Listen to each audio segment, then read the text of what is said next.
পৰা শ্যামনগৰৰ পৰা ঠাণ্ডা খাইছে। এই নিউজটো কিন্তু গোটেই অসমতে গম পাব। মোৰ দোকানৰ পৰা ঠাণ্ডা খাই টিউশ্যনত গৈছিল, টিউশ্যনৰ পৰা আহি সি মোৰ দোকানৰ পৰা ঠাণ্ডা এটা লৈ নিজে ফ্ৰিজ খুলি এই নিজা হাতে ঠাণ্ডাটো লৈ খাই খাই খাই খাই মাকৰ তাত যাই আছো। ঘৰ পাওঁতে কাপোৰ কানি পিন্ধোতে কিবা কৰোঁতে মোটামুটি ধৰক 5:30 বাজিল বা তাতকৈ 5-10 মিনিট বেছি হ'ব পাৰে। তাৰপিছত সেই মাকে নি পেলাই মোৰ ল'ৰাৰ গেৰেজ আছে চানমাৰীত, পেট্ৰল পাম্পৰ লগত, সেই গেৰেজত নি থৈ আহিছে। মৃত্যুটো কাক ক'ব? মাকে ঠেলি দিয়া নিচিনা হৈছে। মাকেও ভাবা নাই যে মোৰ ল'ৰা এনেকা হ'ব। মই এতিয়া নদুখো কাকো, এইটো চব ভগৱানৰ লীলা। থৈ অহাৰ পিছত তাই ঘৰত গুচি আহিল ল'ৰাটোক।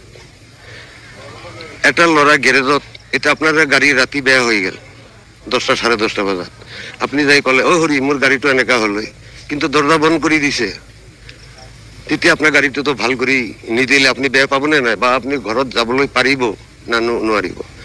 নিশ্চয় ভাল কৰি দিব লাগিব, আধা ঘণ্টা দেৰি হ'ব। সেই বস্তুটোৱে মাকে বুজি পাব লাগিছিল যে তাক দি ঠিক নাই কিমান হয় ৰাতি কিমান দিন।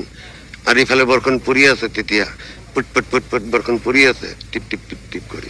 তাৰপিছত ল'ৰাটো তাৰ পৰা 10:30 দোকান, পানী অভাৰ তাত। আমাৰ যিটো মেইন ৰোড অভাৰ ব্ৰিজ বনাই আছে, এইটো একদম অভাৰ পানী, গাড়ী ব্লক হৈ গ'ল, চব এইফালে আহিব নোৱাৰে। পিছত ল'ৰাটোৱে ভাবিলে যে ৰাতি হৈ গ'ল, যাব লাগে ঘৰত। মই ঘৰৰ পৰা 2-3বাৰ ফোন কৰি আছো, ফোন নুঠায়। ফাৰ্ষ্টত খালি ক'লে অলপ দেৰি হ'ব, গৈ আছো। 10:30 সি দোকান বন্ধ কৰি সি গুচি আহিছে। এইটো কয় মই একদম হেৰি নিউজ কৰি আছো, সত্য নিউজ। তাৰপিছত ল'ৰাটোৱে দৰ্জা মাৰি দৰ্জাত তালা চালা মাৰি লৈ গাড়ী লৈ, মোৰ নাতি আৰু এটা আছিল, মোৰ ডাঙৰ ল'ৰা, মোৰ ডাঙৰ নাতি,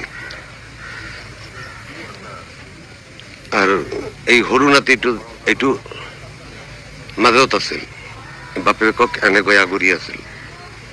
মই দেখা নাই, কিন্তু মোৰ এই ডাঙৰ নাতিয়ে যিটো কৈছে সেইটো মই কৈছো। এনেকা ধৰি আছিল। এফালে পানী আহি গ'ল, বৰষুণ দি আছে, একদম সৰু সৰু কৰি পানী আহি গৈছে।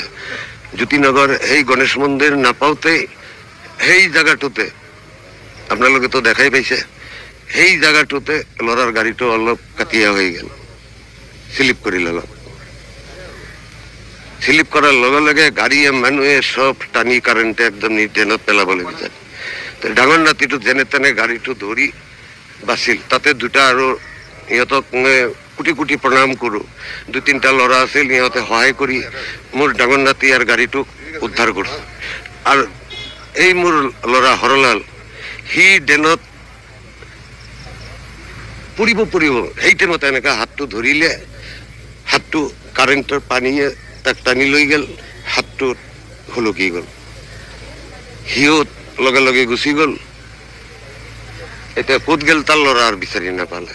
অভাৰ পানী, উন্মুক্ত নলা আছিল, তাতে এটা দেখা পাইছে, তাতে এটা ঘৰ আছিল, সেই ঘৰটোৰ খালি স্লেব আছিল আৰু গোটেই উন্মুক্ত। এই ল'ৰাটো গুচি গ'ল, ধান নাপালে। 3 দিন আমি বিচাৰো কৰিও আমি কোনো সম্ভেদ নাপালো। মই ঘৰতে মই ভাবি আছো, কালি ইমান ডাঙৰ বৰষুণ দিছে, কিজানি উটি মুটি এইফালে যাব পাৰে। মই এনেকা শুই থাকোতে মই সপোনত দেখা পাওঁ যে নাতিটোক পোৱা গৈছে।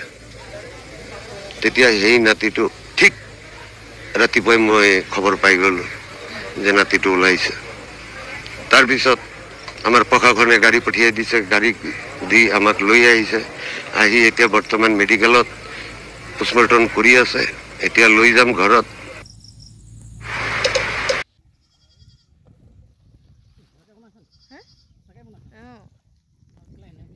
এইয়া এইজনে বোলে একদম এয়া জাল ফিটিং কৰি আছে দেই, টঙি জাল। এখন টঙি জাল বুলি নকয় জানো চাৰিটা ঠেং লগা টঙি জাল এতিয়া চাব আমাৰ ভিনদেউ এজন পুৰা মাছ ধৰিব বোলে সেইফালে কিজনে ধৰি আছে ভিডিঅ' কৰিছোঁ উঠিছে নাই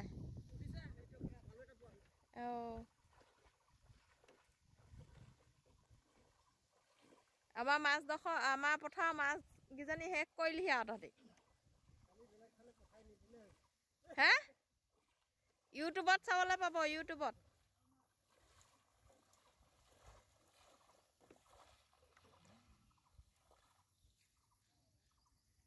মাছ আছে জানো নায়ে উঠাচোন এইডোখৰতে দিয়ক আপুনি